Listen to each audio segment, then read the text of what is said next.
말씀을 나누겠습니다. 이사야서 13장 15절에서 27절.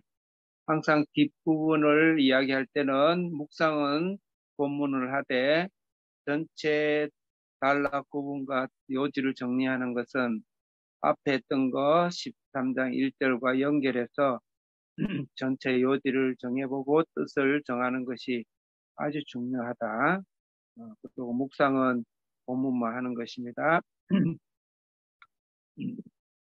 앞에 어제 했던 내용들은 썩은 띠의 이야기입니다. 예수 그리스도의 보혈의 띠로 영적으로 해석을 하고 그것에 유브라데스 강에 물들지 않도록, 썩어지지 않도록, 세상에 오염되지 않는 세상의 유행과 세상의 유혹과 나를 부추기는 우상 숭배하는 그런 여러 가지 물결에 우리가 오염되지 않도록 해야 된다.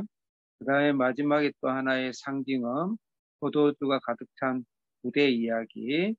우리는 아직 포도주가 더 필요하다. 포도주가 세상에 그런 오염된 세상의 유혹으로 가득 차고 자기 자신의 탐욕으로 가득 차서 나중에는 그 부대는 터져서 죽을 수밖에 없는 그런 멸망이다. 이 말씀에서는 우리가 에베소서 6장 10절에 서서 진리에 띠띠라 의의 흉에 붙이라 하는 말씀을 우리는 반드시 진리의 말씀으로 항상 띠띠고 세상에 오염되지 말고 이 땅 포도주가 가득 찬 가죽 부대에 우리가 술 취하지 말고 술 취하지 말라 이는 방탕한 것이니 오직 성령 충만 받으라. 성령의 충만으로 예수의 충만으로 예수님이 이 땅에 우리가 신앙 구원을 받은 이후에도 내 안에 예수가 살게 하고 살아계신 부활의 주님이 살게 하고 성령이 살게 하고 말씀이 살게 하는 신앙의 성숙함으로 가야 된다. 그렇지 않은 것을 다 우상이라 그런다. 오늘 본문 말씀에서는 15절에서 19절까지는 교만을 이야기하고 있습니다. 교만을 단지 우리가 좀 도덕적으로 또는 윤리적으로 교만을 생각할 수 있는데 그것도 맞습니다. 그렇지만 교만의 그 근간은 앞에서 계속 이야기했어요.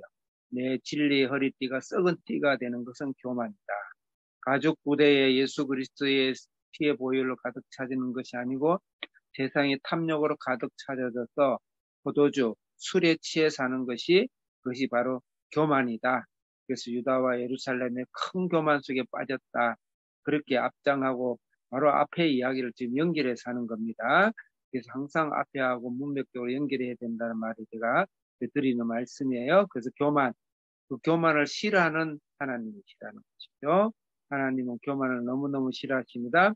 그 교만의 결과로 반드시 얻는 것이 있는데 우리는 인생이 잘 패이고 즐겁고 행복하고 축복이 될 줄 알지만 탐욕을 따르면 반드시 어둠이 세계로 들어간다. 그래서 하나님은 어둠을 일으키시는 하나님이시다. 그 어둠에는 종류가 이야기가 있는데 16절에 보면 너희 발이 어둡다 그랬어요. 우리가 내가 좋아하는 세상을 탐욕으로 찾고 예수 그리스도의 진리가 아니라 세상 것을 오염되게 살게 되고 예수님이 내 안에서 살지 않고 에고 내에 있는 원래 탐욕대로 에고대로 살게 되면 반드시 그 발이 어두워집니다. 모든 길이 잘 된 것 같지만 항상 앞에 진로가 내 인생 길이 항상 보이고 넘어지고 얽히고 실패하는 인생길을 말하는 것이죠. 그 다음에 바라는 빛이 어두워집니다. 다시 말해서 모든 꿈은 사라지고 인생을 왜 사는가 자살을 하기도 하고 술에 다시 중독되기도 하고 복이 되어져야 하고 그래서 모든 인간들은 나이가 들면 들수록 꿈과 비전이 사라지고 인생을 한탄하면서 인생을 어둠 속에서 사라지는 그런 인생이 올 수밖에 없다. 그래서 하나님은 어둠을 일으키는 하나님이시다. 반드시 예수님이 내 안에서 살게 하고 진리 허리띠를 띠고 술에 취하지 아니하고 성령으로 충만한 삶을 살아야 된다. 그 말씀입니다. 그 다음에 20절부터 21절은 역사적인 이야기인데 바벨론이 포로가 되는 이야기입니다. 바벨론이 포로의 삶을 사는 것입니다. 그 다음에 마지막으로 22절부터 27절은 인간의 죄는 해결할 수가 없다. 인간은 죄를 지을 수밖에 없고 모든 인간은 다 죄인이다. 모든 인간은 죄인이다. 그다음에 죄익사건 반드시 심판을 받아야 된다. 그래서 죄익사건 반드시 심판을 받아야 됩니다. 그래서 우리가 살아가면서 크고 작고 작은 죄에 대해서 하나님이 우리에게 심판은 주지 않죠. 그 심판은 누가 받으셨나요? 예수님이 받으셨죠. 그래서 모든 죄는 로마서 3장 23절에 모든 사람은 죄인이다. 죄의 싹은 사망이다. 죄의 싹은 하나님 그냥 넘어가지 않습니다. 그 다음에 우리 인간은 죄에서 벗어날 수가 없습니다. 구제 불능이 죄인입니다. 우리 인간은 죄를 안 지을 수가 없습니다. 반드시 죄를 짓고 죄로 망합니다. 그러면 인간에게는 다시 말해 해결 방법이 없다는 것이죠. 인간에게는 절대 해결 방법이 없습니다. 여러분들 거기 22절 같이 한번 읽어보겠습니다. 22절 시작.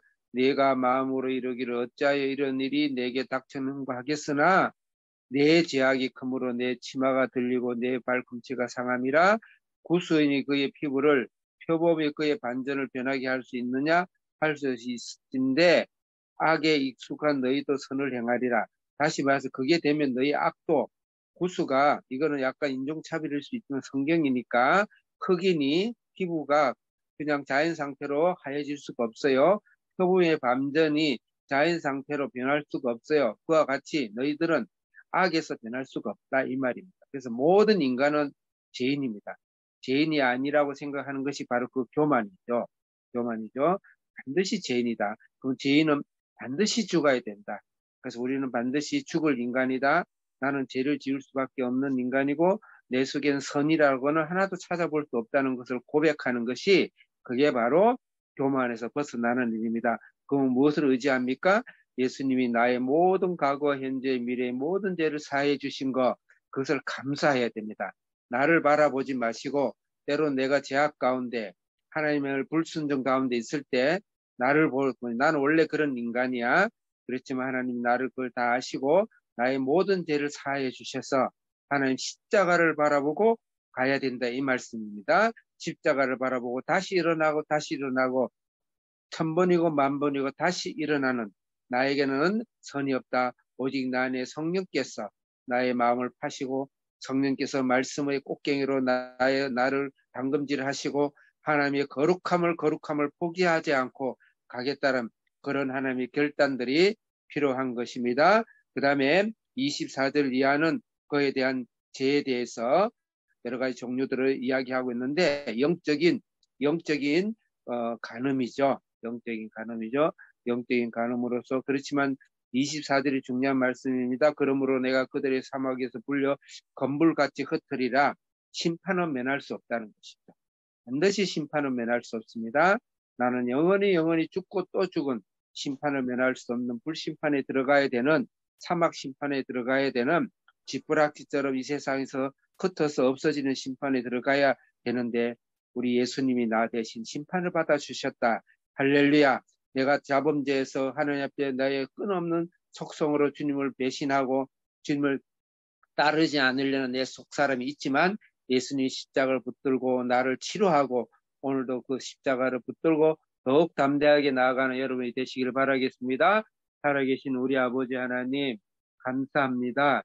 인간은 교만으로서 우리가 영원한 우리의 행로가 어두워지고 우리의 비전과 꿈과 죽음이 생명에 대한 소망이 다 사라질지라도 예수님이 나의 죄를 위해서 대속하시고 성령이 술 대신 내 안에서 살게 하시고 세상에 취하지 아니하고 진리의 허리띠가 이 세상에 오염되지 아니하도록 오늘도 성령이 나를 이끌어 주시고 이미 나는 실패했지만 예수님의 성공이 나를 성공시켜 싸우니 믿음으로 담대하게 천국을 향해서 나가는 저희들 되게 해 주시옵소서.